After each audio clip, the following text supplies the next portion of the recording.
Precepts incense, samadhi incense, wisdom incense, liberation of views incense, cloud of lighted incense pouring into the Dharma realms, offering to the highest teachers of the 10 directions. I respectfully bow to the incense cloud Bodhisattva. I respectfully bow to the incense cloud Bodhisattva. I respectfully bow to the incense cloud Bodhisattva. I respectfully bow to all directions of space, all realms, past, present, and future, all Buddhas, the honored Dharma, the enlightened Sangha, the permanent three treasures.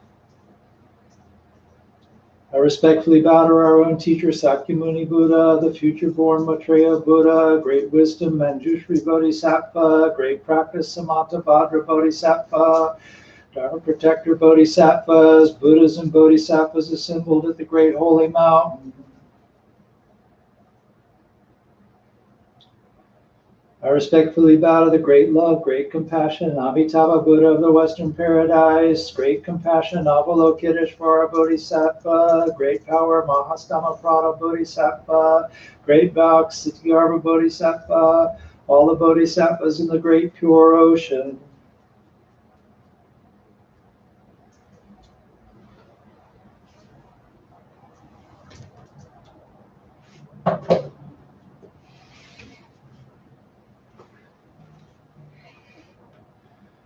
Well, good morning.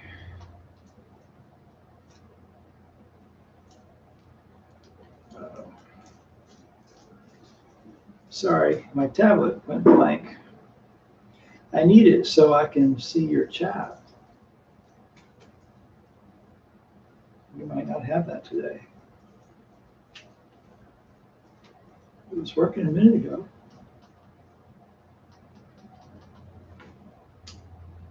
Well, sorry about that technical issue, but I can still talk to you.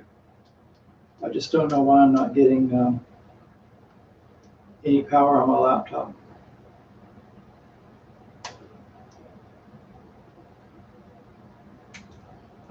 Here we go. Hold on, give me a minute.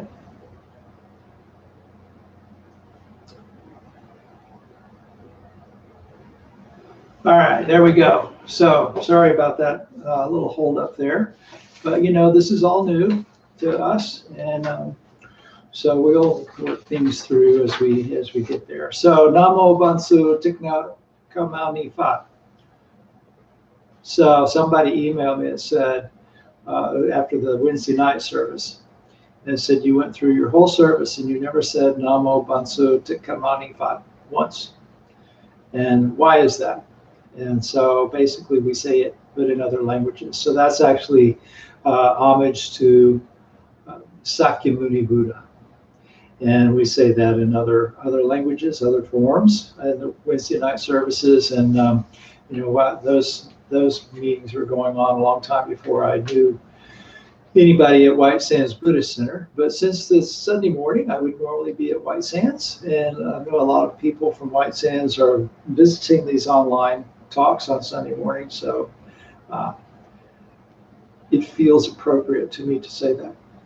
So I've been talking about this concept of gradual instruction, and this is the fifth of those conversations, and it'll be the last of those conversations. There are these sort of 5 themes that the Buddha talked about when he taught people, and this was the last of those themes. So I'm going to talk about the 4 Noble Truths and the Noble Eightfold Path. And for a lot of you, I'm sure you're thinking, well, that's really basic stuff. That should be where you start. That was the Buddha's first teaching after he was enlightened. But it was not the first thing that he would talk about when he would be talking to someone who was not on a spiritual path, who had not already been practicing. So for those of you who are joining us fresh on this and didn't hear the other talks, basically the first 4 themes are kind of preparing you for this teaching. So the first thing you have to do if you want to practice a spiritual practice is learn to be charitable and kind. That's the first thing the Buddha asked us to do. Be charitable and kind. And then the second thing was practice moral restraint. In other words, live in a way that did not cause harm. And the third things and the fourth things were really about appreciating and understanding the benefits of spiritual practice, knowing that there was, you know, there was a reason to do this, and so understanding that. So the Buddha, you know, for those of you who don't know the story already, he was born a human being just like us. He did things that we could do, and so he achieved something that we could achieve. So the important thing to remember is that you don't have to believe in something to practice Buddhism. It's a path of practice. In fact, when I was spending a lot of time at the Thai temple, sometimes people would say, you know, don't call it Buddhism, call it Buddha Sasana. Sasana means practice. Ism is a set of beliefs. So it's, you know, of course we do believe certain things, we believe in certain things, and faith is an important part of Buddhism. In fact, there are ways of practicing Buddhism that are primarily faith-based. I'm not going to really go into that today. But what the Buddha taught when he sat down beneath a tree and then for a week until he became enlightened, and then he went and started giving teachings, he taught a path of practice. If you want to become liberated, here's what you do. So the thing that you need to kind of believe in is the possibility of awakening, that there's a way to transcend the cycle of suffering. And so that faith aspect of Buddhism is where you find things like the practices in Pure Land and the idea of Buddha nature and things like that, which are also important, but they came later. So when we bowed in at the beginning, we bowed to the Buddha. We're really bowing to this possibility of awakening, that we're acknowledging this is the path we're on. And we see this as the ideal, Buddhahood as the ideal of the spiritual practice. And then Dharma is the teachings that outline the path that we want to follow. And then Sangha, we bow to the Sangha, which are the monks and nuns who carried forward the teachings, those who followed the path to its fruition, who basically are examples to us that if we do this, that there is a fruit that is born by doing this. But you can also see your Sangha as your spiritual community. And that's very important. So that's why I'm doing this. A lot of people would be sitting in churches or temples right now, listening to Dharma talks or chanting and praying and so on. And you can't do that right now. But that doesn't mean that you don't have a spiritual community. In fact, right now, I guess you're behaving responsibly in a spiritual community by being in the safety and comfort of your own home and not exposing yourself to a suffering that you don't really want to experience. But ultimately, in Buddhist practice, your spiritual community is all beings. If all beings have Buddha nature, and if in the Mahayana practice, what we're trying to do is achieve liberation for the sake of all beings, then all beings are part of your spiritual community. So keep that in mind as we go through this. So here's what the Buddha taught. When he, I mentioned that he went off at age 29, practiced until he turned 35, and did very extreme forms of asceticism, and then reached the fruition of his practice by saying extreme asceticism is not the way, any more than sensual gratification is the way. And so he found this middle path. And so this is what we're talking about when we talk about the middle path. The Eightfold Path is the middle path. It's not a bunch of compromises. It's a path that is a path to awakening, but not by depriving oneself and not by just cultivating material goods and that sort of thing. So he got up from beneath the tree where he was sitting, and he went and he found these 5 ascetic followers that had been with him during the 6 years that he was practicing. And he gave this first teaching to them. And it begins with the Four Noble Truths. So when I first started reading about Buddhism back when I was in high school, I guess, when you read about Buddhism, this was kind of the first thing that the academics would talk about. That Buddhism was about the Four Noble Truths, and the first Noble Truth is that all life is suffering. That's not what the Buddha said. He did not say all life is suffering. The first truth was the truth that there is suffering. That if you're born, you're going to experience difficulties. So you can look at it this way. The first truth is that afflictions and difficulties are facts of life. There's a teacher that I kind of know via online correspondence and stuff, a fellow named Kenneth Tanaka, who's a Jodo Shinshu priest, and he lives in Japan. And one of his books, he talks about this, and he says life is a bumpy road. So if you're living, you're going to experience some bumps along the way. The second truth is that in response to afflictions and difficulties, cravings and emotions arise. So cravings and emotions arise. The third truth is that those cravings and emotions can be wisely harnessed and directed. And the fourth is that if you do that the way to do that is with the Eightfold Path. So the real straightforward traditional way of translating these is the first truth is dukkha. The second truth is that dukkha is caused by desire, ignorance, delusion. The third truth is that there's a way to transcend this suffering. And the fourth truth is that the way to transcend suffering is the Eightfold Path. So I think it's a little bit maybe more constructive to look at it in terms of afflictions and difficulties are a fact of life. Cravings and emotions arise in response to those. We can harness those, and the way to do that is through living according to the Eightfold Path. So here's the Eightfold Path. Right view, to understand and realize the true nature of life. Right resolve, to direct our deepest aspirations toward charity, nonviolence, and concern for others. So you've actually been practicing right resolve already. If you started following the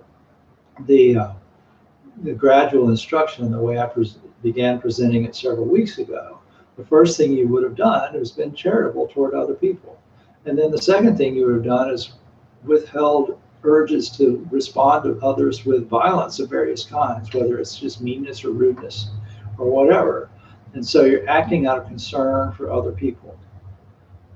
Right speech, to speak truthfully, kindly, and courteously to others. There's another aspect of that I want to talk about a little bit too. I'm going to go into it a lot more in my Dharma talk Wednesday night. But being careful about what we say so that we don't perpetuate delusion. There's a lot of that going around. There's a lot of people who are fearful, and as a result of that, they'll say things that they think other people want to hear, maybe, and that sort of stuff. But in a lot of cases, they're perpetuating misinformation, and that's wrong speech too. Right conduct, to act in a way that is peaceful, benevolent, and doesn't do harm. Right livelihood, to earn your living in a way to avoid harmful consequences. Right effort, to strive to overcome anger, greed, and ignorance. In other words, when you see that a harmful thought has arisen, that a harmful mental pattern is present in your mind, you work to let go of that. You work to transcend that, and you try to prevent its arising again by developing skillful states of mind. So if you find that you're real prone to anger, when anger arises, you let it go quickly. And you can't just keep something from coming up. You can't say, well, I'm not going to be angry anymore. But you can develop compassion. You can develop understanding for other people. Right mindfulness, to remember to cherish the qualities of wisdom and compassion. To remember to see those as your primary functions in your spiritual life, is to greet others with compassion and to live according to the way life really is, and right concentration. And a lot of times this is mindfulness and concentration are discussed a lot in terms of meditation, and that's fine. But really to concentrate on giving yourself fully to the idea of being one with all creation and living in a way that's in accordance to wisdom. So setting your mind on your spiritual path and keeping it there, bringing it back there over and over again. And when we meditate, what we're doing is training the mind to do that, to let go of things that cause suffering and to come back to our true nature, to what we're trying to get to developing wisdom and compassion. So I rattle off this list of 8 things, and you're not going to remember them. You might go read a book and study them and memorize them, and that's fine. But there's really an easier way to approach this, to think of it in terms of a triple training. So again, back in the Thai temple, they would talk about this, and the term they used was a Pali term, trisika. There's a magazine called Tricycle that probably took its name from this concept, trisika, triple practice, triple training. And sila, samadhi, and panya. So those are the Pali terms for this. You don't have to remember any of that. But sila is compassionate living. Think about it that way. The first part of the practice is compassionate living, being charitable and being restrained in your actions so that you don't cause harm. The second part of the practice, samadhi, training the mind. So in Zen, I'm a Zen monk. And so samadhi is talked a lot about in that context in terms of meditation and getting your mind calm and pure, basically, and letting go of patterns of action, reaction that are harmful and that sort of thing. But also living in a way that is concentrated. So, you could develop samadhi by washing dishes very, very with a lot of concentration, a lot of focus, and just really kind of being where you are, doing what you're doing. That's samadhi also. But what we're meaning in this greater context is applying that to the way we live. To really, yes, be here and do diligently what we mean to do in order that we know will lead away from suffering and toward freedom. And finally, cultivating wisdom. So wisdom, seeing things as they really are. So there's kind of 4 things that are considered marks of existence that are important in Buddhism. And a lot of this pertains to the second and third teachings that the Buddha gave after his awakening. The first noble truth, I said, the first seal of existence is the first noble truth, dukkha. If you're born, you're going to experience difficulties and afflictions. The second one is anicca. All compounded things are unstable. In other words, it's not permanent, not stable. If you're a human being, is made up of other things, and you don't own this thing. It's going to change whether you like it or not, and that's the case with everything around you. You know that right now. A few weeks ago, you might have had a job that you expected to keep going to every day, and now you're at home listening to me instead, or whatever. I mean, and I experience these things too, right? So everything is unstable. Everything is impermanent. Even the universe itself is eventually going to come to an end. The third thing is all compounded things are not self. In other words, they're not mine. This body is not mine. Yes, I recognize it when I look in the mirror. We'll talk about this another time. We'll do a whole Dharma talk on this concept. It's very important in Buddhism. It doesn't mean that there's no me. It means that what I generally identify with as me is really not mine to identify with. It's not a good kind of a quick and easy way to look at this is it's not all about me. Okay? there's people, I saw interviews with people going to the beach for spring break and saying, wow, I'm not going to let this get in my way. Well, that's not a responsible way to be. You don't get to decide that whether or not your body gets sick. But you do kind of own your actions. So we need to behave responsibly and understand that life and existence really isn't all about me. So that's basically the starting point for Buddhist practice for most people. But we got there by preparing ourselves with the idea of living in a charitable way, living in a compassionate way, understanding that this leads to greater things, that giving up sometimes short-term gratification and so on will lead us to longer-term happiness and freedom. So I see that there are some people watching. If you have questions or comments, please go ahead and put them on. So you're going to see me sitting here quietly for a couple of minutes because there's a lag between when you type something and when it actually appears on the screen that I'm looking at on my laptop. So go ahead and type away, and I'm just going to kind of do a little dance here and try to kill time until somebody types something. And if nobody's got any questions, then we'll just move on.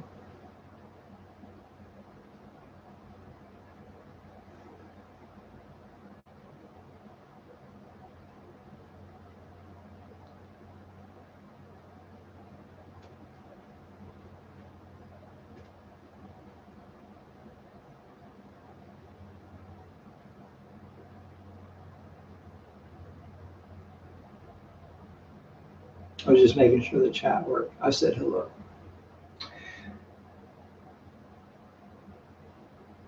All right, well, no one has had any questions, so I'm going to go ahead then and do the dedication of merit.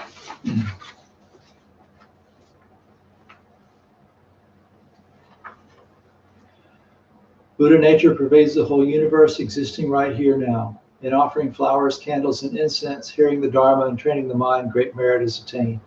We dedicate this merit to the great Master Shakyamuni Buddha, the all-pervading and everlasting three treasures, to the 16 guardians and all protectors of the Dharma and their relations throughout space and time, to all ancestors of the Sangha and all beings in the Dharma world.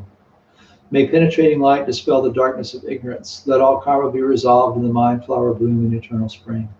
May the Dharma body maintain strength and health, and years of life be lengthened for all teachers of this Sangha. May their vows be fully realized, and may they live in perfect peace with Buddha Dharma. We pray for all those suffering from violence, those who grieve for them, and all those living in oppression, for all who are imprisoned who should be free, for all refugees from violence, hunger, and catastrophe, man-made or natural. We pray for the health and well-being of all those suffering from diseases of body, mind, or spirit, all those working toward the healing of those afflictions. We pray for all those suffering from COVID-19, those working to protect and heal them and us, and to all those grieving for those lost to this pandemic. We have members of our congregations right now, friends and loved ones suffering from cancer and other diseases who are grieving for lost loved ones. We pray for them and send loving thoughts their way. May they be serene through all their troubles, and may we realize the enlightened way together.